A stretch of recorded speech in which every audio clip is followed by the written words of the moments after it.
கர்த்தருடைய நாமம் மகிமைப்படுவதாக. வந்திருக்கிற யாவரையும் இயேசு கிறிஸ்து நாமத்தினாலே உங்களை ஆசீர்வதிக்கிறேன். இன்றைக்கும் கூட நான் பேச இருக்கிற தலைப்பு ஆசீர்வாதம் மற்றும் ஆசீர்வாதங்கள். ஆசீர்வாதம் மற்றும் ஆசீர்வாதங்கள். இங்கிலீஷில் அழகாக சொன்னால் தி பிளெஸ்ஸிங் அண்ட் பிளெஸ்ஸிங். பிளெஸ்ஸிங்க்கும் தி பிளெஸ்ஸிங்க்கும் வித்தியாசம் இருக்குது. ஆசீர்வாதமும் ஆசீர்வாதங்கள் இது ரெண்டுத்துக்கும் என்ன இருக்குது? வித்தியாசம் இருக்குது. இந்த உலகமும் சரி கிறிஸ்துவ சமுதாயமும் சரி அதிகமாய் தேடக்கூடிய ஒரு காரியம் எதுனா ஆசீர்வாதம். எல்லாருடைய விருப்பமே நம்ம ஆசீர்வதிக்கப்பட்டிருக்கணும், நம்ம செழிப்பாக இருக்கணும், நல்லா இருக்கணுன்ற எண்ணம் இருதயத்துலேயும் சரி நம்ம சிந்தையிலையும் சரி ஒரு மூலையிலையாவது நிச்சயமாக இருக்கும். ஆனால் இந்த ஆசீர்வாதம் என்கிற வார்த்தையும் ஆசீர்வாதங்கள் என்கிற வார்த்தைக்குள்ளே இருக்கிற வித்தியாசத்தை சபை புரிந்து கொள்ள வேண்டும். ஆசீர்வாதம் என்பது ரூட், வேர். ஆசீர்வாதங்கள் என்பது ஃப்ரூட், கனி கொடுக்குற காரியம். இன்றைக்கி நம்ம அநேக நேரம் எது மேலே ஃபோக்கஸ் பண்ணோன்னா, எதை நம்ம பார்ப்போம், எதை நம்ம ருசிப்போம், எதை டேஸ்ட் பண்ணுவோம்னா ஃப்ரூட் என்ன பண்ணுவோம்? டேஸ்ட் பண்ணுவோம். ரூட், வேர் என்ன பண்ணுறோம்? விட்டுருவோம். இன்றைக்கி அநேக நேரம் தகப்பன் தாய் ரட்சிக்கப்பட்டு அடுத்த தலைமுறை பிள்ளைகளாக இருப்பீர்களானால் இந்த இடத்தை மிக கவனமாய் கவனிக்க வேண்டியது மிக அவசியம். ஏன்னா இந்த தகப்பன் தாய் மடிந்து, விதையாய் அவர்கள் மடிந்து மரணமித்து கிறிஸ்துக்குள்ளே உயிர் பிரித்து அவங்க விடுகிற அந்த ரூட் மரத்தை அவங்க என்ன பண்ணுறாங்க? விளைய பண்ணி அதில் என்ன பண்ணுறாங்க? கனிகளை கொடுக்குறாங்க. பிள்ளைங்க நேராக எங்கே வராங்கன்னா கனிகள் இடத்துக்கு வந்துடுறாங்க. இன்றைக்கி கனிகள் இடத்துக்கு பிள்ளைங்க வரும்போது நம்ம பிள்ளைகளாக இருப்போம்னா நம்ம கவனிக்க வேண்டிய ஒரு விஷயம், தகப்பன் தாய் பூமிக்கு அடியில் விட்ட அந்த வேரின் ஆழத்தை நம்ம புரிந்து கொள்ள வேண்டியது மிக மிக அவசியம். ஏன்னா ரெண்டு விதமான ஆசீர்வாதங்களை நம்ம ஆரம்பத்துலேருந்து வேதத்தில் பார்க்கலாம். அநேகர் சொல்வது உண்டு, கிறிஸ்துவம் என்பது ஆசீர்வாதம் கிடையாது, பெயின், சஃபரிங், பாடுகள் நிறைந்தது, கஷ்டங்கள் நிறைந்தது, சிலுவை என்ன பண்ணணும் நம்ம சுமக்கணும்னு இப்படி அநேகர் பிரசங்கிப்பது உண்டு. அது உண்டு தான், தட்ஸ் ட்ரூ, அதில் எந்த மாற்று கருத்தும் இல்லை. ஆனால் ஆசீர்வாதம் என்பது அது கர்த்தருக்குரியது. கர்த்தர் அதை என்ன பண்ணுறார்? தன்னுடைய பிள்ளைகளுக்கு கொடுக்குறார். ரட்சிக்கப்பட்ட பிள்ளைகளை சரியாய் புரிந்து கொள்ள வேண்டியது முக்கியம். அவர் யாருக்கு கொடுக்குறாருன்னா 1 சாமுவேல் 2ஆம் அதிகாரம் 30ஆவது வசனம்.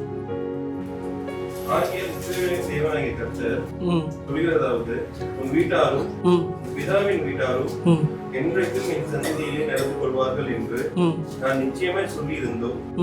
இனி அது எனக்கு தூரமா இருப்பதாக என்னை கனம் பண்ணுகிறவர்களை நான் கனம் பண்ணுவேன். என்ன கவனிங்க, உனக்கு வாக்கு தத்துவம் இதெல்லாம் இருக்கட்டும். ஆனால் ஆண்டவர் சொல்கிறாரு, என்னை கனம் பண்ணுறவனை நான் என்ன பண்ணுவேன்? கனம் பண்ணுவேன். இன்றைக்கி உன் மேலே பிளெஸ்ஸிங்ஸ் இருக்கட்டும், வாக்கு தத்துவம் இருக்கட்டும். இது ரொம்ப முக்கியமான ஒரு வசனம். இந்த வசனம் ஒரு சாதாரண வசனம் இல்லை. இதை நான் வெளிப்படுத்தின விசேஷத்தில் போய் நான் முடிக்கும் போது உங்களுக்கு புரியும். ஏன்னா நம்ம அநேக நேரம் அந்த பிளெஸ்ஸிங்கிறது அப்பா அம்மா கிட்டேருந்து வந்துடுது. ஆனால் ஆண்டவர் ஒரு விஷயம் சொல்கிறாரு, இது கிடையாது. என்னை யார் கனம் பண்ணுறாங்களோ அவங்கள தான் என்ன பண்ணுவேன்? நான் கனம் பண்ணுவேன்ற காரியத்தை அவர் சொல்கிறாரு. இன்றைக்கி ஆசீர்வாதம் இல்லை என்று சொல்லுகிற கூட்டத்தில் இன்றைக்கி அநேக நேரம் யார் ஆசீர்வாதன்றது என்ன நினைக்கிறாங்கன்னா, பரலோகம் போகிறது ஆசீர்வாதம் நினைக்கிறாங்க. அநேக கிறிஸ்துவ என்ன நினைக்கிறாங்க? இந்த பூமியில் பரிசுத்தமாக வாழ்ந்து எப்படியாச்சும் ஆண்டோட சமூகத்துக்கு என்ன பண்ணிடணும்? போயிடணும். அதுதான் உண்மையான ஆசீர்வாதம். அப்படி அதுதான் உண்மையான ஆசீர்வாதம் என்பதை நீங்கள் நினைப்பீங்கன்னா சில காரியங்களை கொஞ்சம் யோசிச்சு பாருங்கள். கிரியேஷன், ஆண்டர் ஒரு காரியங்களை உருவாக்கும் போது அந்த உருவாக்குகிற காரியம் எங்கே உருவாச்சுன்னா அவரோட சிந்தையில் என்ன பண்ணுச்சு? உருவாச்சு. ஒரு கிரியேஷன் மூலிமா இன்னொரு கிரியேஷன் உருவாகலை, அவரோட சிந்தையில் கிரியேஷன் உருவாச்சு. அந்த சிந்தை மூலிமா தான் என்ன ஆச்சு? சிருஷ்டிப்பு தொடங்குச்சு. அந்த சிருஷ்டிப்பு தொடங்கும் போது நல்லா கவனிங்க, அவர் கடைசியாக ஆதாமும் ஏவாளையும் படத்தை என்ன பண்ணுறாரு? முடிக்கிறாரு. முடிச்சுட்டு அப்படியே விட்டு இருந்தாருன்னா நம்ம எல்லாரும் நினைக்கிற மாதிரி பரலோகம் தான் நமக்கு என்னது? அல்டிமேட். எஸ், எவன் தான் என்னது? அல்டிமேட். ஆனால் நீங்கள் நல்லா கவனிங்க, ஆதாமும் ஏவாளையும் கர்த்தர் ஆசீர்வதிக்கிறார். இந்த ஆசீர்வாதம் என்பது ஆண்டவருடைய சிந்தையில் உருவாகிற காரியம். ஒரு மனிதனை தன்னோட பிள்ளையை ஆசீர்வதிக்கணும் என்பது எங்கே உருவாகுது? அவருடைய சிந்தையில் உருவாகுது. இன்னைக்கு நல்லா கவனிச்சு பார்த்தீங்கன்னா ப்ராவர்ப்ஸ், நீதிமொழிகள் 10ஆம் அதிகாரம் 22. இந்த வேதத்தை இதை நீங்கள் வாக்கியங்களை படிக்கும்போது சில குழப்பங்கள் இருக்கும். கர்த்தருடைய ஆசீர்வாதம் என்ன தருமா? ஐஸ்வர்யத்தை தரும். ஆனால் அடுத்த படிங்க, அதனோட அவர் என்ன பண்ண மாட்டாரா? ஆனால் ரட்சிக்கப்பட்டு இங்கே அமர்ந்திருக்கிற எல்லாருக்குமே என்ன உண்டு? வேதனை உண்டு, கஷ்டம் உண்டு, துயரம் உண்டு, சில நேரம் கண்ணீரின் போராட்டம், கண்ணீரின் பள்ளத்தாக்குது எல்லாம் உண்டு. ஆனால் இந்த இடத்துல ஆண்டவர் எதை சொல்ல வராருன்னா, ஆழமாக எதை சொல்ல வராருன்னா, அநேக நேரம் ரட்சிக்கப்பட்ட பிள்ளைகள் ரெண்டுத்தையும் பிடிக்கிறோம். ஆசீர்வாதத்தையும் பிடிக்கிறோம், ஆசீர்வாதங்களையும் என்ன பண்ணுறோம்? பிடிக்கணும். இந்த சபை புரிஞ்சுக்கணும், இந்த பிகினிங்ல இருந்தே எல்லா பரிசுத்தவானும் பண்ண காரியமே இதுதான். ஆண்டவரையும் பிடிப்பாங்க, ஆண்டவருடைய ஆசீர்வாதத்தை என்ன பண்ணுவாங்க, பிடிப்பாங்க. இது ரெண்டுத்தையும் நம்ம பிடிக்கும் போது அதுக்குள்ளே என்ன இருக்கும், வேதனை இருக்கும். கர்த்தருடைய ஆசீர்வாதத்தில் என்ன கிடையாதான், வேதனை கிடையாது. இதை ஜெயிச்சவங்க வெகு சிலர். வேதத்தில் என்ன கேட்டால் ஏனோக், அதை விட்டால் வேறு யாருமே என்னது கிடையாது. எல்லாருக்குமே ஆசீர்வாதங்கள் மேலே என்னது பிரியம். ஆதியாகமம் 1 அதிகாரம் 26 28. பின்பு தேவன் நமது சாயலாக நமது ரூபத்தின்படியேயும் மனுஷனை உண்டாக்குவோமாக, அவர்கள் சமுத்திரத்தின் மச்சங்களையும் ஆகாயத்து பறவைகளையும் மிருக ஜீவன்களையும் பூமி அனைத்தையும் பூமியின் மேல் ஊறும் சகல பிராணிகளையும் ஆள கடவர்கள் என்றார். கர்த்தர் மனிதனை படைக்கும் போதே அவனை ஆளுகை செய்யும்படியாக அவனை ஆசீர்வதிச்சு என்ன பண்ணாரு, படைச்சார். நீங்க நினைக்கலாம், ஆதாம் ஏவாளை அவர் ஆசீர்வதிக்கும் போது அங்கே பாவம் இல்லை, அங்கே நரகம் இல்லை, அங்கே என்ன இல்லை, எதுவுமே இல்லை, பூமி மட்டும்தான் இருக்குது, மரணமே கிடையாது. அப்புறம் எதுக்கு ஆசீர்வாதம்? இன்னைக்கு கர்த்தர் தன் பிள்ளைகளை ஆசீர்வதிக்க விரும்புகிறார். இதை முதல்ல சபை புரிஞ்சுக்கணும். நம்ம பெத்தெடுத்த தகப்பன் தாய் கூட அந்த விஷயத்த மறக்கலாம், ஆனால் அவர் தெளிவாக இருக்கிறாரு. என்னை நம்பி இருக்கிற பிள்ளைகளை நான் என்ன பண்ணுவேன், ஆசீர்வதிப்பாங்க. பரலோகம் இருக்கா, பரலோகம் இல்லையா, நரகம் இருக்கா, நரகம் இல்லையா, மரணம் இருக்கா, மரணம் இல்லையான்றதுலாம் என்னது அவருக்கு முக்கியமே இல்லை. தான் யாரை தெரிந்து கொண்டாரோ அவன் மேலே அவரோட ஆசீர்வாதத்தை என்ன பண்ணணும், வைக்கணும்னு விரும்புகிறாரு. இன்றைக்கி அநேக நேரம் நம்ம நினைக்கிறோம் நம்மளோட டெஸ்டினி வந்து எவன், எஸ், ஆனாலும் சொல்கிறேன் அதுக்குள்ளே என்ன இருக்குது, ஆசீர்வாதம் இருக்குது. அடுத்த ஒரு இடத்த நீங்கள் நல்லா கவனிச்சிங்கன்னா, பாவம் இப்போ பூமிக்குள்ளே வந்துருச்சு, ஆண்டவருடைய கோபம் பூமி மேலே வந்துருச்சு, ஜலத்தை கொண்டு என்ன பண்ணுறாரு, மொத்த பேரையும் அழிக்கிறாரு. ஆதியாகமம் 9 அதிகாரம் 1-2. தேவன் நோவாவையும் அவன் குமாரரையும் ஆசீர்வதித்து, நல்லா கவனிங்க, பாவம் உள்ளே வந்துருச்சு, சாபம் உள்ளே வந்துருச்சு, மரணம் வந்துருச்சு, நரகம் வந்துருச்சு, பரலோகம் வந்துருச்சு. ஆனாலும் கர்த்தர் மறுபடியும் என்ன பண்ணுறாரு, ஆசீர்வதிக்கிறார். இன்றைக்கி ஆசீர்வதிக்கிறது கர்த்தருடைய திட்டம். இன்றைக்கி சபை புரிஞ்சுக்கணும். அந்த ஆசீர்வாதத்தை ஏன் நம்ம இழந்து போகிறோம்னா, அநேக நேரம் ஆண்டவரை சுகமளிக்கிறவராக பார்க்குறோம், சில நேரம் என்னோட ஆறுதலாக பார்க்குறோம். இப்படி நீங்கள் எப்படி பார்க்குறீங்களோ அவர் அப்படி தான் உங்கள் வாழ்க்கையில் என்ன பண்ணுவார், கிரியை செய்வார். நல்ல தகப்பனாக பார்த்தீங்கன்னா அவர் உங்களுக்கு என்ன இருப்பார், நல்ல தகப்பனாக இருப்பார். நல்ல மனைவியாய் அவரை நினச்சிங்கன்னா அவர் உங்களுக்கு என்ன இருப்பார், நல்ல மனைவியாக இருப்பார். என்னை உயர்த்துகிறவர் நீங்கள் நினச்சிங்கன்னா அவர் உங்களுக்கு என்ன பண்ணுவார், உயர்த்துவார். ஏன்னா அவர் எப்படி உங்கள் வாழ்க்கையில் கிரியை செய்யணுன்றத அவர் முடிவு பண்ணல, யார் முடிவு பண்ணுறா, ரட்சிக்கப்பட்ட பிள்ளைகள் நம்ம தான் என்ன பண்ணுறோம், முடிவு பண்ணுறோம். சில நேரம் நம்ம தரித்திரத்துக்குள்ளே சில கஷ்டங்களில் போகும்போது நம்மளே என்ன முடிக்கிறோம், நம்ம சிலுவையை தூக்குறோம், பாடு நிறைஞ்ச உலகத்தில் வாழ்கிறோம், பாடுகள் தான் எல்லாமே அல்டிமேட் நினைக்கிறோம். இல்லவே இல்லை. வேதத்தை ஆழமாய் நிதானமாய் நம்ம இன்னைக்கு ஆதியாகமத்திலேருந்து முடிகிற வரைக்கும் நம்ம என்ன பண்ண போகிறோம், பார்க்க போகிறோம். இந்த ஆசீர்வாதங்கள் எப்படி வேலை செய்யுது, ஆசீர்வாதங்கள் எப்படி கிரியை செய்யறதுலாம் நம்ம என்ன பண்ணணும், பார்க்கணும். 12 அதிகாரம் 2வது வசனம். நான் உன்னை பெரிய ஜாதியாக்கி உன்னை ஆசீர்வதித்து உன் பேரை பெருமைப்படுத்துவேன், நீ ஆசீர்வாதமாய் இருப்பாய்.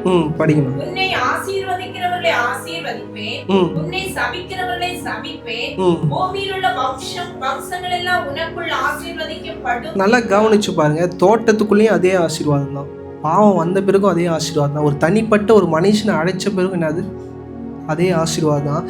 கர்த்தர் எங்கேயும் மாறுகிறவராக இல்லை, அவர் எல்லாரையுமே ஆசீர்வதிக்கிறவராக இருக்கிறார். யார் அவர் நம்பி வராங்களோ அவங்க மேலே பெரிதான ஆசீர்வாதங்களை வைக்க அவர் என்ன இருக்கிறார், மனதாக இருக்கிறாரு. 26 அதிகாரம் 5வது வசனம்.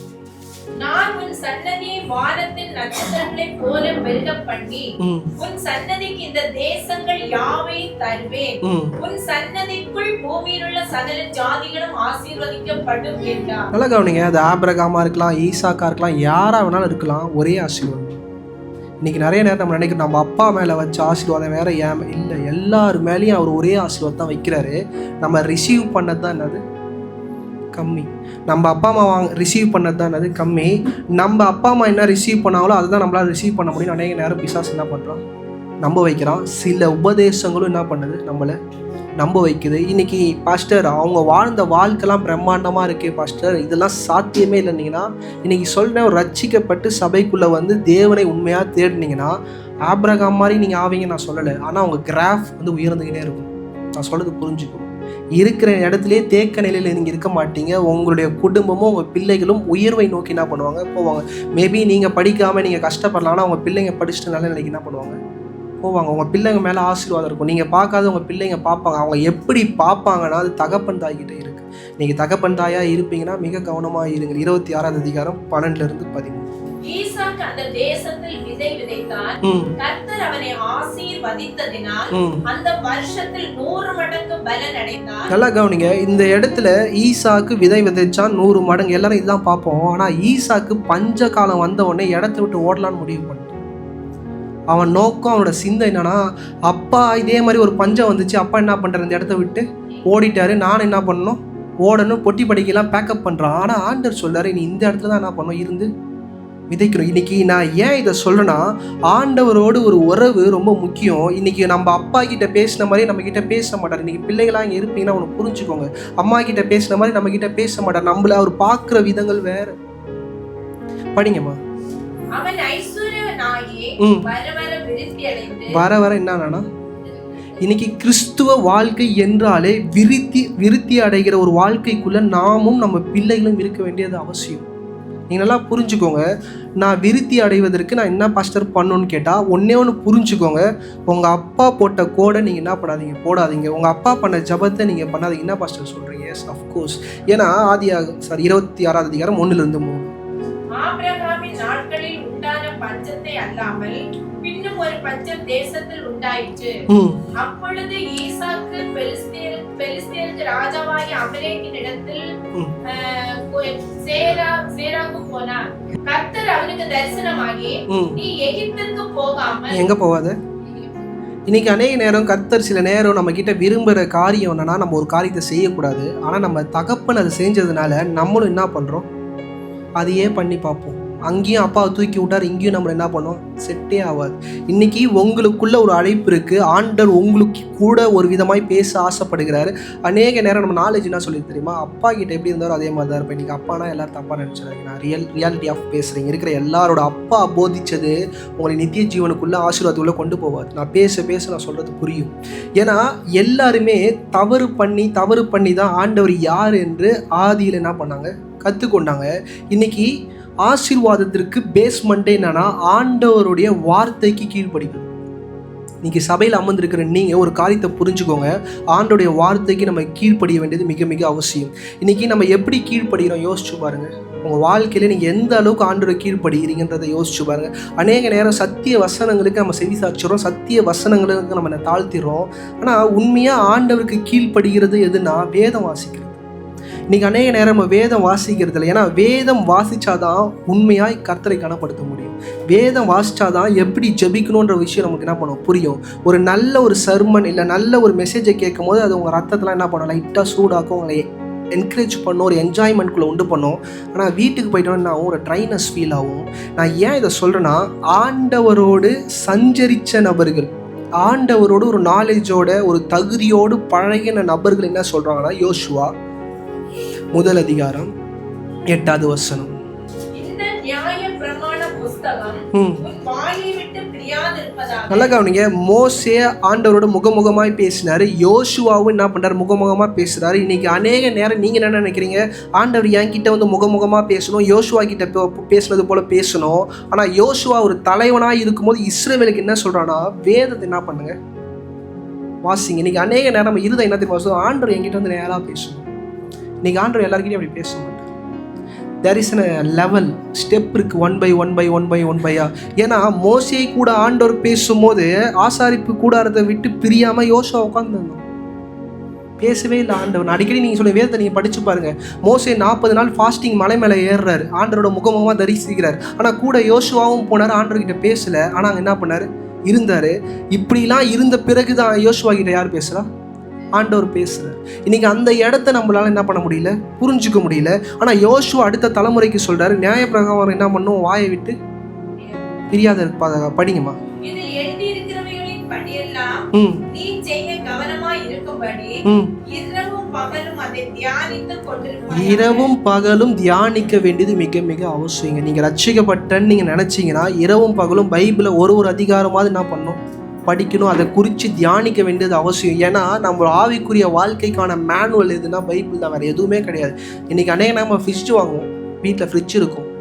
அந்த ஃப்ரிட்ஜை ரியலாக வந்து பார்த்திங்கன்னா 6 மாதத்துலேருந்து 12 மாதத்துக்குள்ளே ஒரு வாட்டி க்ளீன் பண்ணணும். ஆனால் நம்ம யாருமே என்ன பண்ண மாட்டோம், க்ளீன் பண்ண மாட்டோம். அது வந்து ஒரு ஹெல்த்தியான திங்ஸை நமக்கு என்ன பண்ணாது, கொடுக்காது. ஆனால் அதுலேயே அடாப்ட் ஆகி அதுலேயே சஸ்டெயின் பண்ணி அதுலேயே ஒரு வாழ்க்கை என்ன பண்ண வரோம், வாழ கற்றுக்குறோம். இன்றைக்கி ஆனால் யோசுவா தெளிவாக சொல்கிறார், வேதத்தை வாசிக்க என்ன பண்ணுங்க, பழகுங்க. யோவான் 14:23. அவனுக்கு பிரதியுத்தரமாக, ஒருவன் என்னில் அன்பாய் இருந்தால், நல்லா கவனிங்க, ஒருத்தவன் என்கிட்ட அன்பா இருந்தா அவன் என் வசனத்தை கைக்கொள்வான். அவன் என்ன பண்ணுவான்னா வசனத்தை. இன்னைக்கு அநேக நேரம் நம்ம ஆண்டவரை நேசிக்கிறோம்னு சொல்றோங்க, ஆண்டவர் மேல பிரியமா இருக்கிறோம், ஆண்டவரை நான் கனப்படுத்துகிறேன், ஆண்டவருக்காக நான் என்னென்னதோ செய்கிறேன்னு சொல்றோம். ஆனா அவரு அடிப்படையா கேட்கறது என்னன்னா, வேதத்தை என்ன பண்ணும், இதுதான், வேற எதுவுமே இல்லை. உனக்கு வேதம் தெரிஞ்சிருக்கணும். வேதத்தை கை கொள்ளணும்னா முதலாவது என்ன இருக்கணும், வேதம் தெரிஞ்சிருக்கணும். இல்லைனா ஜஸ்டின் நான் பேசுறது தான் நீங்கள் என்ன பண்ணுவீங்க, கரெக்ட் பண்ணிப்பீங்க அங்கங்கே. ஆனால் நான் சொல்லாத விஷயங்கள் எவ்வளோ வேதத்தில் இருக்குது. அதை நீங்கள் தனிப்பட்ட முறையில் வாசிக்க வேண்டியது மிக மிக அவசியம். படிங்க. என் வசனத்தை கைக்கொள்ளுவான், அவனில் என் பிதா அன்பாய் இருப்பார். யார் அன்பா இருப்பாரா? என் தகப்பனே என்ன பண்ணுவார், அவன் மேலே வசனத்தை மட்டும் தியானிச்சு வசனத்தை மட்டும் படிக்கிறவனா என் பிள்ளை இருந்தானா அவன் மேலே நான் இல்லை, என் அப்பாவே என்ன இருப்பார், பிதா குமாரன் பரிசுத்த யாரும் எல்லாருமே என்ன பண்ணுவாங்க, பிரியமாக இருப்பாங்க. படிங்க. நாங்கள் அவரிடத்தில் வந்து அவரோடு வாசம் பண்ணுவோம். இன்னைக்கு ஆசீர்வாதம் என்பது ஒரே ஒரு காரியம் தாங்க, அவர் நம்மளோடு வந்து என்ன பண்ணணும், வாசம் பண்ணணும். நமக்கு செய்கிற ஒவ்வொரு காரியங்களை நம்ம தவறு பண்ணும்போது அவர் தடுக்கணும். சில தீங்கு நம்ம கிட்ட நெருங்கும் போது அவர் என்ன சொல்லணும், காதில் நோ சொல்லணும். அவர் எப்படி சொல்லுவானா, வேதத்து மேலே நம்ம தியானமாக இருந்தால் நம்மளோட என்ன பண்ணுவார், பேசுவார். நீங்கள் இப்படிப்பட்ட ஒரு வாழ்க்கைக்குள்ளே வாழ்வீங்கன்னா சங்கீதம் 112 1-4. கர்த்தருக்கு பயந்து அவருடைய கட்டளைகளில் மிகவும் பிரியமா இருக்கிற மனுஷன் பாக்கியவான். அவன் சந்ததி பூமியில் பலத்திருக்கும். நல்லா கவனிங்க, அவனோட பிள்ளைக்கு ஆட்டோமேட்டிக்கா ஏதோ ஒரு காரியம் என்ன ஆகுதான், நம்ம பிள்ளைங்க எதுவுமே பண்ணலை, ஆனால் சில காரியங்கள் டிரான்ஸ்ஃபர் ஆகுது நம்ம கிட்ட இருந்து. இன்னைக்கு நான் சொல்றேன், தகப்பன் தாயால பிள்ளையை ஆசீர்வதிக்க முடியும். அந்த ஆசீர்வாதம் நீங்க நினைக்கிற மாதிரியான ஆசீர்வாதம் இல்லை, அது பயங்கரமான ஆசீர்வாதம். நீங்க பணமோ பொருளோ காரோ பைக்கோ இப்படிப்பட்ட காரியங்கள் சொல்ல, நீங்க உங்க பிள்ளைகளுக்கு சில வாக்கு தத்தங்களை சில ஆசீர்வாதங்களை என்ன பண்ண முடியும், கடத்த முடியும். படிங்க. அவன் சந்ததி பூமியில் பலத்திருக்கும், செம்மையானவரின் வம்சம் ஆசீர்வதிக்கப்படும். ஆஸ்தியும் ஐஸ்வர்யமும் அவன் வீட்டில் இருக்கும், அவனுடைய நீதி என்றென்றும் நிற்கும். நல்லா கவனிங்க, எது நிற்கணுமா கடைசியா, நீதி. நம்ம வாழ்க்கையில் ஆசீர்வாதம் எல்லாம் வந்துட்டாலும் நம்ம மேலே ஒரு நீதின்றது என்றைக்கு என்ன பண்ணும், நிற்கணும். இன்னைக்கு எல்லாருக்குமே ஒரு காரியம் தெரியும். ஈசாக்கு வந்து பார்த்தீங்கன்னா தன் பிள்ளைகளை ஆசீர்வதிக்கிற அந்த தருணத்தை நீங்கள் நல்லா பார்க்கலாம். ஆதியாகமம் 27 28-29. தேவன் உனக்கு வானத்து பணியையும் பூமியின் கொடுமையும் கொடுத்து மிகுந்த தானியத்தையும் ராஜரசத்தையும் தந்தருவாராக. ஜனங்கள் உன்னை சேவிக்கவும் ஜாதிகள் உன்னை வணங்கவும் கடவர்கள். உன் சகோதரருக்கு எஜமானா இருப்பாய். சகோதரன் என்னவா இருப்ப? இன்னைக்கு இந்த இடத்த நீங்க நல்லா கூர்ந்து வாசிச்சீங்கன்னா, அப்பாவுக்கு அண்ணனை ஆசீர்வதிக்கணும்னு ஆசை, ஆனா அந்த இடத்துல யார் வந்து நின்றுட்டா, தம்பி வந்து நின்றுட்டான். இதுக்கு இந்த ப்ரீ பிளான்ட் வந்து யார் பண்ணா, கர்த்தர் பண்ணது. ஏன்னா யாக்கோபு யார் ஆசீர்வதிக்கிறாங்களோ அவங்க என்ன பண்ணுவாங்க, ஆசீர்வதிக்கப்படுவாங்க. ஏன்னா யாக்கோபு பிறக்கும் போதே வாக்குத்தத்தத்தை என்ன பண்ணிட்டான், சுதந்திரிச்சு கொண்டுட்டான். இந்த இடத்துல ஈசாக்கே மாற்றி ஆசீர்வச்சிருந்தாருன்னா அந்த சாபம் யார் மேலே போயிருக்கும், ஈசாக்கு மேலே போயிருக்கும். இன்றைக்கி நீங்கள் பெற்றெடுத்த பிள்ளைகள் நிறையா இருக்கும், ஆனால் சில பிள்ளைகள் மேலே ஆசீர்வாதம் என்ன பண்ணுமா, தங்கும். இதை படிக்க படிக்க சில விஷயங்கள் உங்களுக்கு புரியும். எப்பயுமே யூத கலாச்சாரத்தின்படி இதை ஃபர்ஸ்ட் பார்ன், முதல் பிள்ளை, அந்த அதுவும் ஆண் பிள்ளைன்னா அந்த ஆண் பிள்ளை ரொம்ப ஸ்பெஷல். என்னது அதுக்கு மேலே என்னது, ஆசீர்வாதங்கள். இளைய பிள்ளையாக இருந்தீங்கன்னா கொஞ்சம் கவனமாக கேளுங்க. நான் இந்த மாதிரிப்பட்ட ஆசீர்வாதங்களை எப்படி நாம் சுதந்திரித்துக் கொள்வது என்பதை நான் என்ன பண்ணுறேன், பேசி முடிக்கிறேன். சங்கீதம் 89 26 27. சங்கீதம் 89 26-27. அவன் என்னை நோக்கி, நீர் என் பிதா. நல்லா கவனிங்க, யாரா இருந்தாலும் என்னை நோக்கி பிதான்னு யாராச்சும் கூப்பிட்டானா, நீ 7வது பிள்ளையாரு 8வது பிள்ளையாரு 9வது பிள்ளையாரு இல்லை, நீ பொண்ணா கூட என்ன பண்ணு இரு, ஆனா அவன் என்னை நோக்கி பிதான்னு கூப்பிட்டானா. படிங்க. என் தேவன் என் ரட்சிப்பின் கண்மலை என்று சொல்லுவான். நான் அவரே எனக்கு முதல் பேரானவனும் பூமியின் ராஜாக்களை பார்க்கிலும் மகா. இன்னைக்கு அம்மா வயிற்றுல முதல்ல பிறந்ததுனால ஆண்டோட பார்வையில் ஃபர்ஸ்ட் பார்ன் ஆக முடியாது. சபை நல்லா புரிஞ்சுக்கோங்க. இதில் வந்து ஆண் பெண்ணுன்னு கிடையாது. நான் பைபிள்லேருந்து சில இடங்கள்லாம் நான் சொன்னால் அவங்களால புரிஞ்சுக்க முடியும். அவன் என்னை என்ன கூப்பிடணும், இன்றைக்கி பைபிளில் நீங்கள் எடுத்து பார்த்தீங்கன்னா ஆபிரகாமும் சரி, ஈசாக்கும் சரி, யாக்கோபும் சரி, சில விஷயங்களை தான் நேசிக்கிற பிள்ளைகளுக்கு மட்டும் சொல்லி கொடுத்தாங்க. ரொம்ப கேவலமாக இருக்கும் இதை படிக்கும்போது. தான் நேசிக்கிற பிள்ளைங்களுக்கு மட்டும் ஆண்டவர் கூட எப்படி ப்ளீஸ் பண்ணணும், ஆண்டவர் கூட எப்படி நடக்கணுன்ற விஷயத்தை என்ன பண்ணாங்களாம் சொல்லி கொடுத்தாங்களா. மற்ற பிள்ளைங்களுக்கு என்ன பண்ணல, சொல்லி கொடுக்கல. கொலோசியர் 1:15. அவர் அதிதரிசனமான தேவனுடைய தற்சொரூபமும் சர்வ சிருஷ்டிக்கும் முந்தின பேருமானவர். இயேசு கிறிஸ்து முந்தின பேரானவர்னா யாரெல்லாம் நம்ம இயேசு கிறிஸ்து விசுவாசிக்கிறோமோ, ஆண்டவரை தகப்பனா ஏத்துக்கிறோமோ, நம்ம ஆட்டோமேட்டிக்கா என்ன பண்றோம், ஃபர்ஸ்ட் பார்ன், ஆண்டவருக்கு பிள்ளையா மாறுறோம். கலாத்தியர் 3:14-15.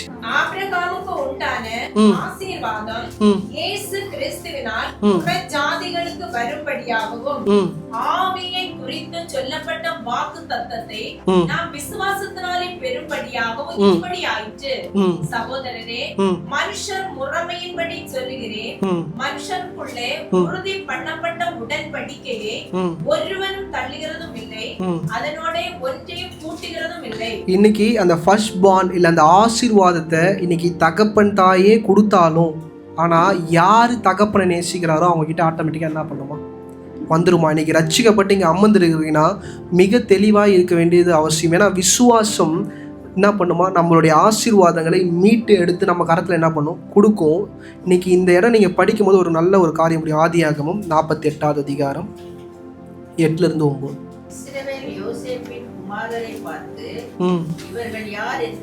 நல்லா கவனிங்க, யாக்கோபு யோசேப்பை பார்த்து முதல்ல தன் பேர பிள்ளைகளே பார்க்கிறார். இன்னைக்கு இதுக்கப்புறம் தன்னுடைய 12 கோத்திரத்தை என்ன பண்ணார், ஆசீர்வதிப்பார். அது எப்படி ஆசீர்வதிப்பார்னா, இவர்களோடு வாழ்ந்த வாழ்க்கையை வச்சு பிள்ளைங்களை என்ன பண்ணுவார், ஆசீர்வதிப்பார். ஆனால் இந்த இடத்துல பார்க்காத 2 பிள்ளைகள் என்ன பண்றாரு, ஆசீர்வதிக்கிறார். படிங்கம்மா. யோசேப்பு தன் தகப்பனை நோக்கி, இவர்கள் இவ்விடத்தில் தேவன் எனக்கு அருளின குமாரர் என்றார். அப்பொழுது அவன், நான் அவர்களை ஆசீர்வதிக்கும்படி அவர்களை என் கிட்ட கொண்டு வா என்றார். இன்னைக்கு பாருங்க, தாத்தா பேர பிள்ளைங்களை ஆசீர்வதிக்கணும்னு சொல்லிட்டு கூப்பிடுறாரு. அது எந்த பிள்ளைங்கன்னா, தான் நேசிச்ச நேசகுமாரன் பல்லவன் அங்கிய போட்ட அவருடைய பிள்ளைங்களை என்ன பண்றாரு, கூப்பிடுறாரு. 13-14 வாசிங்கம்மா. யோசேப்பு அவ்விருவரையும் கொண்டு வந்து எப்பிராயீமை தன் வலது கையினாலே இஸ்ரவேலின் இடது கைக்கு நேராகவும் மனாசேயை தன் இடது கையினாலே இஸ்ரவேலின் வலது கைக்கு நேராகவும் விட்டான். இப்ப நல்லா கவனிங்க. இப்ப அப்பா என்ன பண்றாரு, யோசேப்பு பிள்ளைங்க கிட்ட போறாரு. தாத்தா உங்களை ஆசீர்வதிக்கும்படி என்ன பண்றாரு, கூப்பிடுறாரு. இன்னைக்கு இந்த இடத்துல நல்லா யோசிச்சு பாருங்க. அந்த பேர பிள்ளைங்கள் முதல்ல யாரை பார்க்க போகுது, தாத்தாவை பார்க்க போது. அதில் மேலான பிளெஸ்ஸிங்ஸ் யாருக்கு, மனேசாவுக்கு. மனேசா தான் யார், மூத்த பிள்ளை. இன்னைக்கு தாத்தா உன்னை தான் என்ன பண்ண போகிறார், அபிஷேகம் பண்ண போகிறார், தாத்தா உன்னை தான் ஆசீர்வதிக்க போகிறாருன்னு யோசேப்பு அநேக காரியங்களை சொல்லி அந்த பிள்ளைகளை என்ன பண்ணுறாங்க, யாக்கோபுக்கு முன்னாடி என்ன பண்ணுறாங்க, கூட்டின்னு வராங்க. படிங்கம்மா. அப்பொழுது இஸ்ரவேல் மனமறிய தன் வலது கையை நீட்டி இளையவனாகிய எப்பிராயீமுடைய தலையின் மேலும், நல்லா கவனிங்க, ரைட் ஹேண்டை தூக்கி சின்ன பையன் மேலே வச்சுட்டாரான். யாரு, யாக்கோபு. யாக்கோபுக்கு லைட்டாக கண்ணு தெரியல, ஆனால் என்ன பண்ணுறாரு, தூக்கி ரைட் ஹேண்டை தூக்கி யார் மேலே வச்சுட்டாரு, எபிராயிம் மேலே வச்சுட்டாரு. படிங்கம்மா. மனாசே மூத்தவனாய் இருந்தோம், தன் இடது கையை மனாசேயினுடைய தலையின் மேலும் வைத்தான். இப்படி வைக்கும் போது நம்ம இருதயம் எப்படி இருக்கும் யோசிச்சு பாருங்க. நம்ம தான் ஆண் பிள்ளை, நம்ம தான் மூத்தவன், ஆனால் நமக்கு தான் எல்லா ஆசீர்வாதங்களும் முதல்ல கிடைக்கணும். ஆனால் அந்த இடத்துல டோட்டலாக எல்லாமே என்ன பண்ணுது, மாறுது. பின்னாடி யோசேப்பு என்ன பண்ணுறாரு, நிற்கிறாரு. 17-20 வாசிங்க. தகப்பன் தன் வலது கையை எப்பிராயீமுடைய தலையின் மேல் வைத்ததை யோசேப்பு கண்டு அது தனக்கு பிரியமில்லாதபடியால், நல்லா கவனிங்க, பெத்தெடுத்த தகப்பனுக்கு என்ன இல்லை, ஏதோ அப்பா மாற்றி வச்சிட்டாரெலாம் உடல்ல, அவரோட இருதயம் என்ன இருக்கு, என் மூத்த பிள்ளை தான் என்ன பண்ணணும், ஆசீர்வதிக்கும். ஏன்னா யோசேப்பு ரொம்ப தெளிவாக இருக்கிறாரு. நான் பெத்தெடுத்த எனக்கு பிறந்த முதல் பிள்ளை மேலே தான் என்ன இருக்கணும், வாக்குத்தத்தம் இருக்கணும், தரிசனம் இருக்கணும், அபிஷேகம் இருக்கணும் சொல்லிட்டு படிங்கம்மா. அது தனக்கு பிரியமில்லாதபடியால் எப்பிராயீமுடைய தலையின் மேல் இருந்த தன் தகப்பனுடைய கையை மனாசேயினுடைய தலையின் மேல் வைக்கும்படிக்கு எடுத்து, என் தகப்பனே, அப்படி அல்ல, இவன் மூத்தவன், இவனுடைய தலையின் மேல் உம்முடைய வலது கையை வைக்க வேண்டும் என்றார். நல்லா கவனிங்க, அப்பா கிட்ட லைட்டா பேசுறாரு. அப்பா, நீ பண்றது தப்பு, நீ யாரை ஆசீர்வதிக்கணும், மனாசேவை என்ன பண்ணணும், ஆசீர்வதிக்கணும், அவன் தான் என்னோட ஏக சுதன். இவன் என்னதான் இருந்தாலும் எப்பிராயிம்னாது தம்பி, கையை கொஞ்சம் என்ன பண்ணுப்பா, மாற்றி வை. இன்னைக்கு சொல்கிறேங்க, அநேகர் உங்கள் தலைக்கு மேலே வைக்கிற கையை மாற்றுவாங்க. இந்த சபையில் அமர்ந்திருக்கிறவங்களுக்கு நான் சொல்கிறேன், அநேக மனிதர்கள் ஏன் அவங்க ரத்த சம்பந்தப்பட்டவர்களாகவே இருந்தாலும் கைகள் என்ன பண்ணுவாங்க, மாற்றுவாங்க. படிங்கம்மா. அவன் தகப்பனோ தடுத்து, அது எனக்கு தெரியும், என் மகனே எனக்கு தெரியும். இப்போ யாக்கோபு சொல்கிறாரு, யோசேப்பு எனக்கு தெரியும், நான் என்ன பண்ணுறேன்றது எனக்கு என்னது. இப்போ யோசேப்போட மனநிலையிலேருந்து யோசிச்சு பாருங்க, இங்கே என்ன நடக்குது. ரைட் ஹேண்டை எடுத்து மூத்த பிள்ளை மேலே வச்சாதான் என்னது ஆசீர்வாதம். ஏன்னா ஏசாயா 41:10, நீ பயப்படாதே, நான் உன்னோடனே இருக்கிறேன், திகையாதே, நானும் தேவன், நான் உன்னை பலப்படுத்தி உனக்கு சகாயம் பண்ணுவேன், என் நீதியின் வலது கரத்தினால் தாங்குவேன். நல்லா கவனிங்க, இந்த ரைட் ஹேண்டோட பிளஸ்ஸிங்ஸில் எங்கேயுமே பணம் இல்லை, காசு இல்லை. நல்லா புரிஞ்சுக்கோ. ஆனால் யோசேப்பு ஒரு விஷயத்துக்கு பதறாரு, என் மூத்த பிள்ளை மேலே இந்த அபிஷேகம் தான் என்ன பண்ணணும். சபை நல்லா புரிஞ்சுக்கோங்க, நம்ம எப்பயுமே பணம் பொருள் இப்படிப்பட்ட விஷயந்தான் நம்ம மூத்த பிள்ளைங்களுக்கு வரணும்னு நினைப்போம். ஆனால் யோசேப்பு பின்னாடி இருந்து பதறுகிற காரியமே வேற எதுக்கும் என்ன பண்ணுறாரு, பதறுகிறாரு. நீதிமொழிகள் 3:16. அதோட வலது கையில் என்ன இருக்கா, தீர்க்காயுசும். இப்போ லெஃப்ட் ஹேண்டில் செல்வமும் இருக்குது, கனமும் இருக்குது. ஆனால் ரைட் ஹேண்டில் என்ன இருக்குது, வெறும் தீர்க்காயுசு தான் இருக்குது. ஆனால் இந்த தீர்க்காயுசுக்கு ஏன் யோசேப்பு பதறார்? இப்போ இது நீங்கள் 2 பேரும் பார்த்தா நம்ம என்ன சொல்லுவோம், எது நல்ல பிளெஸ்ஸிங்ஸு? இளைய பிள்ளைக்கு வரது தான் என்னது நல்ல பிளெஸ்ஸிங்ஸு, மூத்த பிள்ளைக்கு வரது என்னது கெட்ட பிளெஸ்ஸிங்ஸு. இப்போ அப்பா மாற்றி வச்சார்னா ஆட்டோமேட்டிக்காக என்னது, பெரியவனுக்கு நல்ல பிளெஸ்ஸிங்ஸும் சின்னவனுக்கு என்னது கெட்ட பிளெஸ்ஸிங்ஸும் போகணும். ஆனால் யோசேப்பு வந்து பாருங்கள் ரொம்ப இதில் கான்சியஸாக இருக்கிறாரு. படிங்கம்மா திருப்பி ஜெனிசஸ் ஆதியாகமம். என் மகனே எனக்கு தெரியும், இவனும் ஒரு ஜனக்கூட்டமாவான், இவனும் பெருகுவான், இவனுடைய தம்பியோ இவனிலும் அதிகமாய் பெருகுவான். நல்லா கவனிங்க, அப்பா கிட்டே சொல்றாரு, தம்பி என்ன பண்ணுவான், அண்ணனோட பெருகுவான்றார். படிங்கம்மா. அவனுடைய சந்ததியார் திரளான ஜனங்களாவார்கள் என்றார். இவ்விதமாக அவன் அன்றைக்கு தினம் அவர்களை ஆசீர்வதித்து, தேவன் உன்னை எபிராயிமை போலவும் மனாசை போலவும் ஆக்குவாராக என்று இஸ்ரவேலர் உன்னை முன்னிட்டு வாழ்த்துவார்கள் என்று சொல்லி எபிராயிம் மனேசைக்கு முன்பாக வைத்தான். வார்த்தை எல்லாமே எபிராயிம் என்ன பண்ணிட்டான், முன்னாடி வந்துட்டான், அண்ணன் என்ன பண்ணிட்டான், பின்னாடி போயிட்டான். இப்போ இந்த இடத்துல நீங்க மனாசேவா இருந்தா என்ன பண்ணுவீங்க யோசிச்சு. அப்பா கூட்டின்னு போகும்போது முதல் பிளெஸிங்ஸ் உனக்குன்னு தான் சொல்லி கூட்டின்னு போயிருப்பார். ஆனால் அங்கே போய் தாத்தா இந்த விஷயத்த பண்ணும் போது அவனோட இருதயம் எப்படின்னு இருக்கும் யோசிச்சு பாருங்க. இன்றைக்கி யோசேப்பையே யோசிச்சு பாருங்க. யோசேப்புக்கு என்ன பண்ணிட்டான், ஒரு வாட்டி வாங்கி தரேன்னு சொல்லிட்டான், அப்பா நீ பண்ணுறது தப்புன்னு. ஆனால் அப்பா அதை மீறி பண்ணும் போது என்ன பண்ணுறாரு, அமைதியாக இருக்கிறாரு. இன்றைக்கி அப்பா பெரியவரா புள்ள பெரியவரான்னு பார்த்தா நீங்கள் பைபிள் எடுத்து அழகாக படிச்சிங்கன்னா தெரியும் யார் பெரியவர். யோசேப்பு பெரியவர். யோசேப்போட தயவில் யோசேப்போட நிழலில் தான் யார் இருக்கிறா, யாக்கோபு இருக்கிறா. ஆனால் ஒரு வார்த்தை பேசு. இந்த காலவெளியில் சொல்கிறேங்க, சில அழுத்தமான சூழ்நிலைகளில் போகும்போது, சில ஒடுக்கமான சூழ்நிலையில் போகும்போது வாய் என்ன பண்ணாதீங்க, திறக்காதீங்க. யாக்கோபு 1:26. ஒருவன் தன் நாவை அடக்காமல் தன் இருதயத்தை வஞ்சித்து தன்னை தேவ பக்தி உள்ளவன் என்று எண்ணினால் அவனுடைய தேவ பக்தி வீணாயிருக்கும். நல்லா கவனிங்க, மேல அபிஷேகம் தேவ பிரசனம் இருக்கு, ஏன் வாயை திறக்கல? அப்பா பண்ணுறத என்ன பண்ணிட்டோம், பண்ணிட்டு போட்டோம். மிக யோசிப்பு பாருங்க, எவ்வளோ தெளிவாக இருக்கிற, அதிகாரம் இருக்குது, பவர் இருக்குது, எல்லா காரியத்தையும் எகிப்தில் அவரால் பண்ண முடியும், கானானுக்குள்ளேயும் எல்லாத்தையும் பண்ண முடியும். ஆனால் இப்படி ஒரு காரியம், அவருக்கு பிரியமில்லாத ஒரு காரியம் தன் பிள்ளைகளோட வாழ்க்கையில் நடக்கும்போது மிக அமைதியாக இருக்கிறார். சில நேரம் உங்களை தவிர்த்து வேறு யாராச்சும் மேலே ஆசீர்வாதங்களை வைக்கும் போது நான் சொல்கிறேன், ரொம்ப கவனமாக இருங்க, அமைதியாக இருங்க. ஆணுடைய சமூகத்துக்கு என்ன பண்ணுங்க, கடந்து போங்க. நான் ஏன் சொல்ல, நீதிமொழிகள் 27:8. தன் கூட்டை விட்டு அலைகிற குருவி எப்படி இருக்கிறதோ அப்படியே தன் ஸ்தானத்தை விட்டு அலைகிற மனுஷனும் இருக்கிறான். நல்லா கவனிங்க, யோசேப்பு மேல வச்ச ஸ்தானத்தை விட்டு அவன் என்ன பண்ணல, அவங்க அப்பா லெவலுக்கு இறங்கல.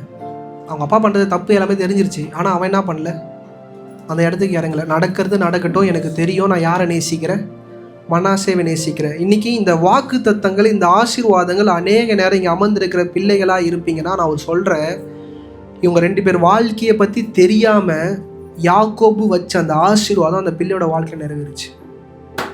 இன்னைக்கு அப்பா அம்மா கிட்ட இருந்து நீங்கள் தகுதியே இல்லைனாலும் அந்த ஆசீர்வாதத்தை அவங்க வைக்கும் போது அந்த ஆசீர்வாதம் உங்கள் மேலே என்ன பண்ணும், தங்கும். என்ன பாஸ்டர் சொல்கிறீங்க? ஆமாம், மனேசாவை பற்றியும் அவருக்கு ஒன்றும் தெரியாது, எப்பிராயிம் பற்றியும் ஒன்றுமே தெரியாது. ஆனால் எப்பிராயிம் மேலே என்ன பண்ணிட்டாரு, ஆசீர்வாதத்தை வச்சுட்டாரு.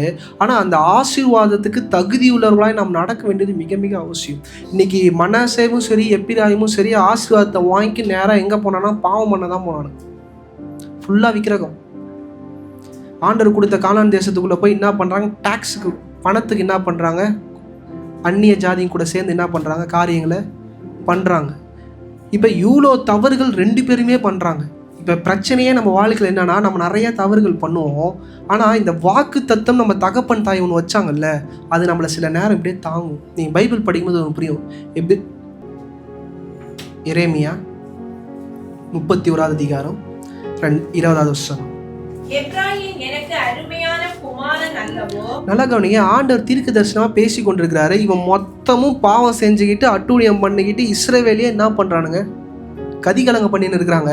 ஆனால் ஆண்டவர் ஒரு வார்த்தையை சொல்கிறார். என்ன சொல்கிறான்னா, இவன் யாருக்கு யாரு, அருமையானவனா.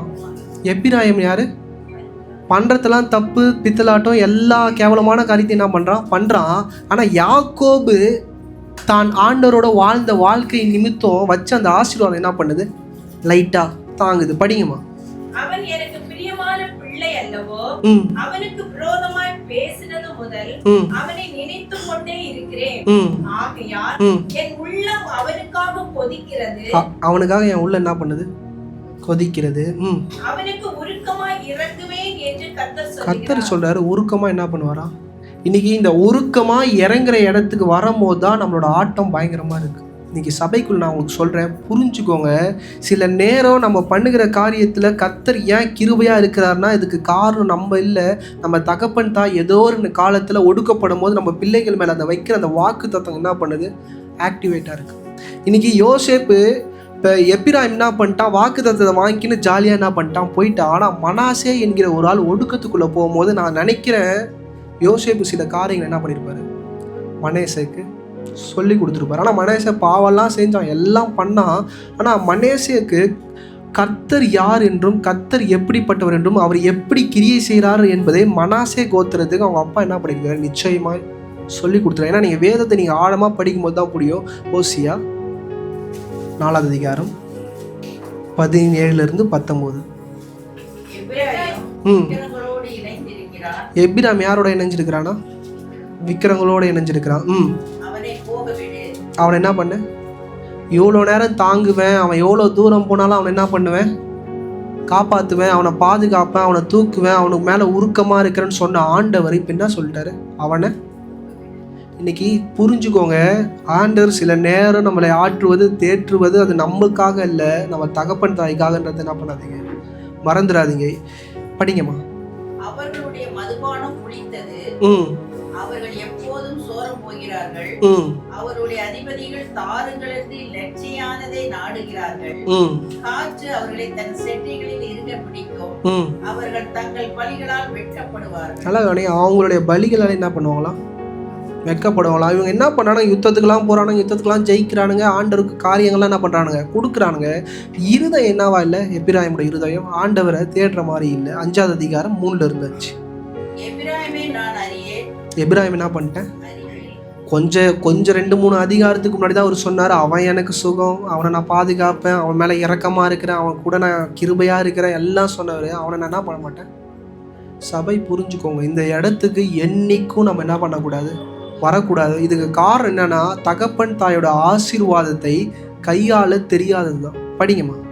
இஸ்ரவேல் எனக்கு மறைவானதல்ல, எப்பிராயிமே இப்போது நீ சோரம் போனாயே, இஸ்ரவேல் தீட்டுப்பட்டதே. இஸ்ரவேல் என்ன பண்ணுச்சான், தீட்டு படிச்சா. அவர் எப்பிராயிமை அவர் எப்படி கூப்பிட்றாருன்னா இஸ்ரவேல்னு கூப்பிட்றாரு. இஸ்ரவேலுக்கு அடையாளமாக தான் அவனை என்ன பண்ணார், ஆசீர்வதிக்கிறாரு.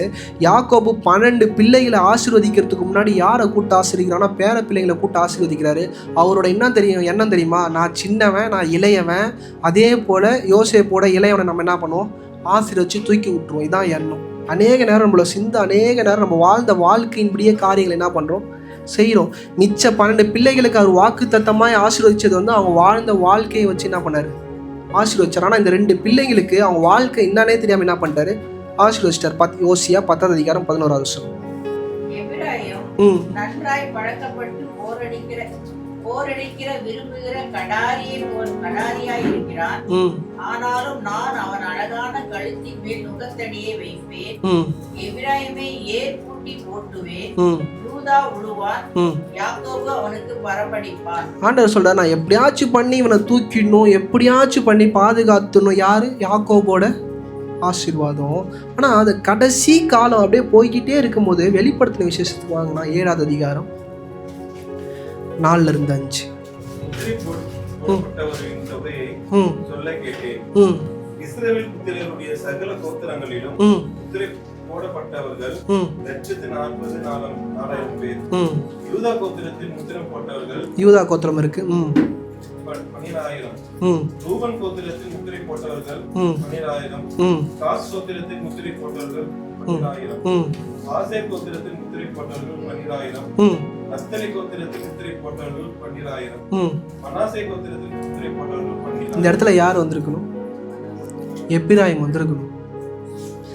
ஆண்டவர் தூக்கிட்டார். ஆண்டவரோட பிரியம், ஆண்டவரோட நேசம் எல்லாமே எப்பிராயிம். இப்போ அண்ணன் எங்கே வந்துட்டான்? இன்றைக்கி சொல்கிறேங்க, உங்களோட அபிஷேகம் எந்த மாதிரி டிஃப்ரெண்ட்டாக இருந்தாலும் உங்களால் அதை திருப்பி என்ன பண்ண முடியும்? சீரமைச்சிக்க முடியும். இன்றைக்கி இந்த சில காரியங்கள், சில அழுத்தங்கள், சில வேதனைகள், குடும்ப உறவுக்குள்ளே நீங்கள் அழுத்தத்துக்குள்ளே போகும்போது வார்த்தையை விடாமல் அவரோட சமூகத்துக்கு என்ன பண்ணுங்கள்? போங்க. நீங்கள் அதை ஃபுல்லாக நீங்கள் படிச்சினாலும் எப்பிராயிம் பேர் என்ன பண்ணாது? வராது. படிங்க பிரதர். சிமியோன் கோத்திரத்தில் முத்திரை போட்டவர்கள் 12,000. லேவி கோத்திரத்தில் முத்திரை போட்டவர்கள் 12,000. இசக்கார் கோத்திரத்தில் முத்திரை போட்டவர்கள் 12,000. செபுலோன் கோத்திரத்தில் முத்திரை போட்டவர்கள் 12,000. யோசேப்பு கோத்திரத்தில், இப்போ யோசேப்புக்கு கோத்திரமே கிடையாது. ஆனால் யோசேப்பு என்ன பண்ணுறாரு? ஆண்டவர் அப்பாவை கூட்டு வந்து என்ன பண்ணிட்டாரு? உள்ளே இருந்த ஸ்தானத்தில் வச்சுட்டாரு. அதுவும் எங்கே வந்துட்டாரு? இன்னும் கீழே வந்துட்டார். இன்றைக்கி நான் ஏன் சொல்லுன்னா, பிள்ளைகளுக்கு சில ஆசீர்வாதங்கள் டிரான்ஸ்ஃபார்ம் ஆகும்போது நீங்கள் சில காரியங்களை போதிக்க வேண்டியது அவசியம். ஏன்னா யோசேப்பு ஒரு தப்பு பண்ணிட்டார், நான் ஃபீல் பண்ணுறேன். மனாசேக்கு மட்டும் காரியங்கள் என்ன பண்ணிட்டார்? போதிச்சிட்டாரு. நான் ஒரு வாலிபர்கிட்ட பேசினேன், ஆசீர்வாதம்னா என்னன்னு கேட்டவுடனே அவ்வளோ தெளிவாக சொல்ல நான் டக்குன்னு ஷாக் ஆகிட்டேன். இந்த வாயிலிருந்து எப்படி இவ்வளோ தெளிவான பதில் வருது நான் கேட்டவுடனே அவர் சொல்கிறார், எங்கள் அப்பா எனக்கு என்ன பண்ணார், இன்றைக்கி தகப்பனா நீங்கள் என்ன பண்ண போகிறீங்க? நான் வியந்துட்டேன். ஆசீர்வாதம்னா என்னான்னு கேட்குறேன். ஆசீர்வாதம்னா கர்த்தர் தான், வேறு யாருமே. நீங்கள் டக்குன்னு எங்கேனாச்சும் போய் உங்களோட ரிலேட்டிவ்லாம் இப்போ நான் ஆசீர்வாதம்னா என்னன்னு கேட்குறேன், அப்படியே டக்குன்னு ஷாக் ஆகிடும். ஐயோ அது பெரிய கொஸ்டின் கேட்ட மாதிரி. ஆனால் அந்த வாலிப பிள்ளைகிட்ட கேட்குறேன், அது கரெக்டாக சொல்லுது. ஆசீர்வாதம்னா அது கர்த்தர். யார் சொல்லி கொடுத்தா பிரதர்னு கேட்குறேன். எங்கள் அப்பா எனக்கு என்ன பண்ணார்? சொல்லி கொடுத்தாரு. ஏன் நான் உங்களுக்கு சொல்லணும்னா, உபாகமம் 4வது அதிகாரம் 29-30. அப்பொழுது அங்கே இருந்து தேவனாகிய கர்த்தரை தேடுவாய், முழு இருதயத்தோடும் முழு ஆத்துமாவோடும் அவரை தேடும்போது அவரை கண்டடைவாய். நீ வியாகுலப்பட இவைகளெல்லாம் உன்னை தொடர்ந்து பிடிக்கும் போது கடைசி நாட்களில் உன் தேவனாகிய கர்த்தரிடத்தில் திரும்பி அவர் சத்தத்திற்கு கீழ்ப்படிவாயானா. மனேசை என்ன தெரியுமா பண்ணுச்சு? எப்பிராயிம் பண்ண பாவத்தை எல்லாத்தையும் பண்ணிக்கிட்டே வந்தாங்க. டக்குன்னு ஒரு இடம் புரிஞ்சிருச்சு, இதுக்கு மேலே போனால் என்ன பண்ண முடியாது, ஆண்டவர் விட மாட்டாருன்னு டக்குன்னு பேக் அடிச்சிட்டாங்க. அதுக்கு காரணம் யார் தெரியுமா? யோசேப்பு. நான் யோசேப்பு ஆண்டவர் எப்படிப்பட்டவர்ன்றத தன்னுடைய கோத்திரத்துக்கு சொல்லி கொடுத்துருக்காங்க. ஏன் சொல்லுனா, யாக்கோபு மேலே வச்ச அந்த அபிஷேகம் யார்கிட்ட போச்சுன்னா யோசேப்பு கிட்ட போச்சு. நல்லா கவனிச்சு பாருங்க. யோசேப்பு எங்கெங்கெல்லாம் போகிறானோ அங்கெல்லாம் என்ன பண்ணுறான்? செழிக்கிறான். இன்னைக்கு யாக்கோபோட ஆண்டவர் பேசினார், ஆனால் யோசேப்போட எங்கேயுமே என்ன பண்ணல, ஆண்டவர் பேசல. ஆனால் எதை நான் பண்ணால் ஆண்டவர் மகிமைப்படுவார்ன்றதை நல்லா என்ன பண்ணான்? தெரிஞ்சு வச்சுக்கிட்டான். ஒரு பொண்ணு அவனை நோக்கி வரும்போது யோசேப்பு ஓடுறான் பாருங்க, அது தேவனுக்கு கொடுக்க வேண்டிய கணம். அந்த கணத்தின் நிமித்தம் யார் பின்தொடர்றா? ஆண்டவர் என்ன பண்ணுறான்? அவன் பின்னாடி பின்தொடர்றாரு. அவன் பண்ண எல்லா காரியங்களும் நீங்கள் பாருங்கள், கர்த்தர் அவனோடு என்ன பண்ணாராம்? இருந்தாராம். சிறைச்சாலை அனுபவத்தில் தேவனாகிய கர்த்தர் அவனை என்ன பண்ணுறாரு? ஆசீர்வதிக்கிறார். இதை மனாசே கோத்திரத்துக்கு அவர் சொல்லி கொடுத்தாரான்னு தெரியல. மனாசே என்ன பண்ணிருச்சு? தப்பிச்சிருச்சு. ஆமோஸ் 5வது அதிகாரம் 5-6. பெத்தேலை தேடாதீங்கள், பிற்காலிலும் சேராதீங்கள், பெயர்செபாவுக்கு போகாதீங்கள். ஏனென்றால் கில்கால் சிறையாகவும் பெத்தேல் பாழான ஸ்தலமாகவும் போகும். கர்த்தரை தேடுங்கள், அப்பொழுது பிழைப்பீர்கள். இல்லாவிட்டால் பெத்தேலில் இருக்கிற ஒருவராலும் அவிக்கப்படாத அக்கினி யோசேப்பின் வீட்டில் பற்றி அதை பற்றி. யோசேப்போட வீட்டை என்ன பண்ணுச்சான்? இன்னைக்கு நீங்கள் அப்பாவாக இருப்பீங்கன்னா அம்மாவாக இருப்பீங்கன்னா பெத்தெடுத்த 2 பிள்ளைக்கும் வேதத்தை என்ன பண்ணுங்க சொல்லி. ஒரு பிள்ளைக்கு மட்டும் ஆண்டவர் எப்படிப்பட்டவர், ஆண்டவர் எப்படி இரக்கமானார், ஆண்டவர் எப்படி வேலை செய்கிறார் என்ன பண்ணுறது நம்ம சொல்லி கொடுக்குறது. இன்னொரு பிள்ளை என்ன பண்ணுறது? விட்டுறது. இன்றைக்கி அந்த பிள்ளைங்களை அந்த ஆசீர்வாதங்களை மட்டும் பிடிக்கிறாங்களே தவிர அப்பா அம்மா பிடிச்ச அந்த ரியல் பிளெஸ்ஸிங்ஸ் என்ன பண்ணுறாங்க? விட்டுறாங்க. அந்த ரியல் பிளெஸ்ஸிங்ஸ் காட் அதை எப்படியாச்சும் உங்கள் பிள்ளைங்களுக்கு நீங்கள் புரிய வைக்கணும். ஏன்னா யோசேப்பு பண்ண தவறு என்னென்னா அவரோட வீடு என்ன ஆகுதான்? பற்றி எரியுது. எல்லா அபிஷேகமும் இருக்குது, எல்லா தாளும் இருக்குது. ஏன் 7 வருஷம் தமிழ் என்னது பஞ்சம் வரும்போது அதை வழி நடத்துகிற எல்லா ஞானமும் இருந்த ஒரு மனுஷன் தான் பிள்ளைங்களோட வாழ்க்கையில் என்ன பண்ணிட்டாரு? கோட்டை விட்டுட்டார். ஏன்னா வெளிப்படுத்தின விஷயத்தில் வரும்போது அவங்க பிள்ளைங்களோட பேர் என்ன பண்ணுது? மிஸ் ஆகுது. நான் ஏன் இதை சொல்றேன்னா, சபை மிக மிக தெளிவாக இருங்க. சில ஒடுக்கத்திற்குள்ள உங்கள் குடும்பம் போகும்போது கவனமாக இருங்க. சில அழுத்தமான சூழ்நிலைக்குள்ள உங்கள் குடும்பம் போகும்போது என்ன பண்ணுங்க? மிக கவனமாக தேவனை உங்கள் பிள்ளைகளுக்குள்ள கடத்தை என்ன பண்ணுங்க? கற்றுக்கொள்ளுங்க. ஏன்னா எல்லாத்தையும் ஈஸியாக நம்ம பிள்ளைகிட்ட கொடுத்துரும். ஒரு விஷயத்த மட்டும் கொடுக்க முடியாது. கர்த்தரை நம்மளால என்ன பண்ண முடியாது. நீங்கள் நல்லா கவனிங்க. எல்லாமே நம்ம பிள்ளை நம்ம சொல்கிறது கேட்கும். ஆனால் கர்த்தருன்ற ஒரு இடம் வரும்போது நம்மளால முடியாது. அது ரொம்ப ரொம்ப கஷ்டம். ஆனால் நான் சொல்கிறேன், அதுக்காக பிரயாசப்படுங்க, அதுக்காக என்ன பண்ணுங்கள்? முயற்சி பண்ணுங்கள். நாகும் 1 அதிகாரம் 7வது வசனம் கடைசியாக அந்த 4 வசனம் சொல்லி நான் முடிச்சிடறேன். கர்த்தர் நல்லவர், இக்கட்டு நாளிலே அரணான கோட்டை, தம்மை நம்புகிறவர்களை அறிந்திருக்கிறார். நல்லா கவனிங்க. அவரை நம்புகிறவரை அவர் நிச்சயமா என்ன பண்றாரா? அறிஞ்சிருக்கிறார். இன்னைக்கு சில ஆசீர்வாதங்கள் இப்படி மாறும்போது, சில காரியங்கள் மாறும்போது, நம்ம குடும்பத்திற்கு எல்லாம் முரண்பாடா இருக்கும் போது நீங்க யாரை நம்புறீங்கன்றத ஆண்டவருக்கு நீங்க காமிக்கணும். இன்னைக்கு தகப்பன் கையில இருந்து ஆசீர்வாதம் மாறும் போது நம்ம யாரை நோக்கி பார்த்து கோச்சிக்கிறோம்னா, தகப்பனை பார்த்து என்ன பண்றோம்? கோச்சிக்கிறோம். ஆனா கர்த்தர் சொல்றாரு, நீ என்ன நம்புறத நான் என்ன பண்ணணும்? பார்க்கணும். 9வது வசனம் வாசிங்க. நீங்கள் கர்த்தருக்கு விரோதமாக செய்ய நினைக்கிறது என்ன? கர்த்தருக்கு விரோதமாய் செய்ய நினைக்கிறது. இன்னைக்கு நம்ம ஓட்டத்துல எல்லா காரியங்களையும் தெளிவா இருக்கணும். கர்த்தருக்கு விரோதமா எந்த காரியத்தையும் என்ன பண்ணக்கூடாது? செய்யக்கூடாது. உங்க பிள்ளைகளுக்கு கூட நீங்க விரோதமான காரியங்கள் என்ன பண்ணக்கூடாது? செய்யக்கூடாது. எனக்கு ஒரு 11 மணிக்கு ஒரு ஃபோன் வந்துச்சு.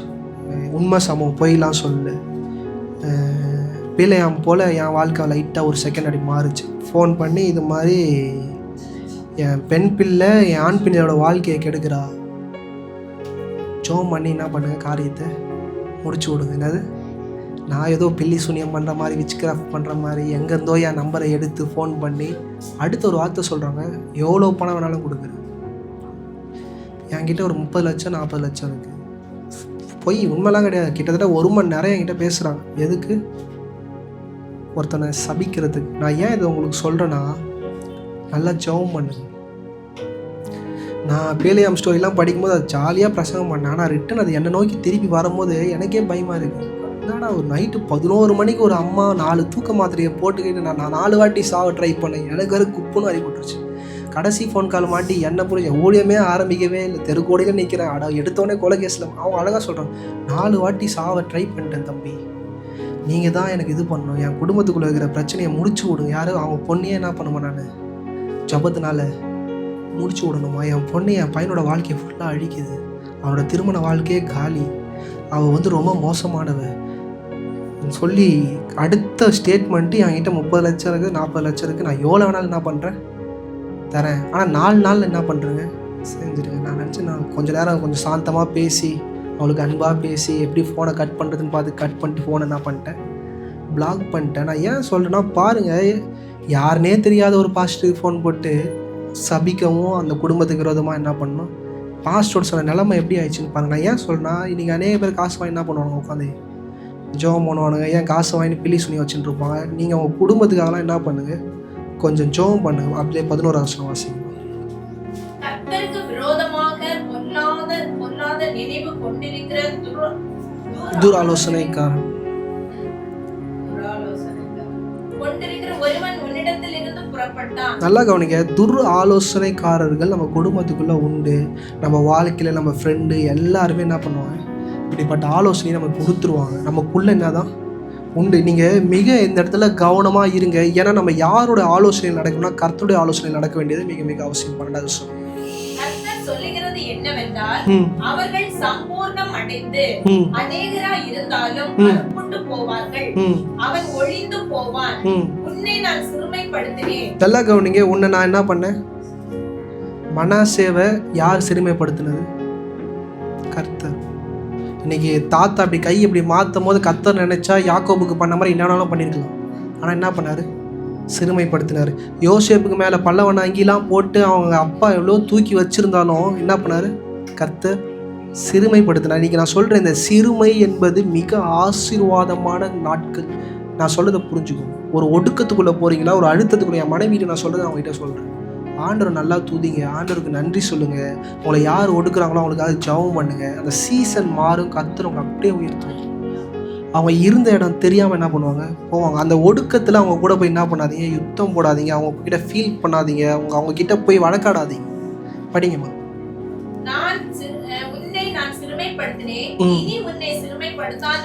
இனி உன்னை என்ன பண்ண மாட்டேன்? சிறுமைப்படுத்தாது இருப்பேன். நல்ல ஒரு விஷயம் புரிஞ்சுக்கோங்க. நம்மளை சிறுமைப்படுத்துறது யாரு?